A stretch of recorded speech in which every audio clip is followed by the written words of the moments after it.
The last time the Fed raised interest rates, there was no such thing as an iPhone, and Twitter was just the sound that birds made.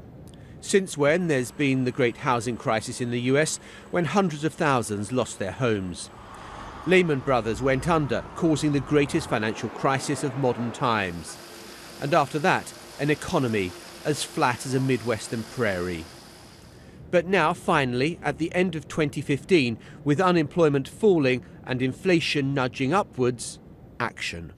The economic recovery has clearly come a long way, although it is not yet complete.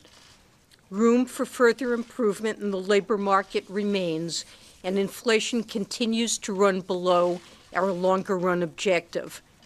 But with the economy performing well and expected to continue to do so, the committee judged that a modest increase in the federal funds rate target is now appropriate.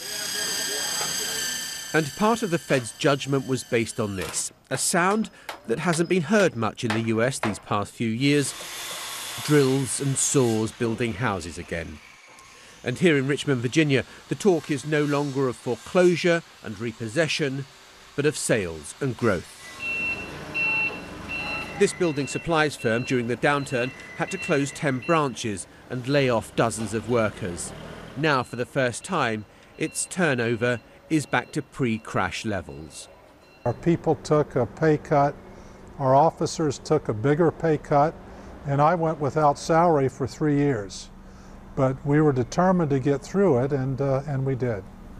But what about the risks of raising the cost of borrowing? Is it too soon? A question I put to this former Federal Reserve economist. The risks of moving too fast are that you kill the economy just when it's doing well, and of course that's always the case. But we've seen a number of countries that have tried to raise rates in the past few years and have realized it was a mistake and had to go back. So the Fed really doesn't, the Fed waited longer and hopefully has waited long enough. Perhaps more significant than today's decision is what the committee said about the future direction of travel. The clear indication is that rates will continue to rise, albeit gradually.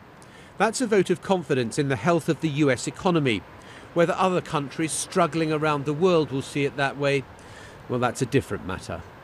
John Sopel, BBC News, Washington.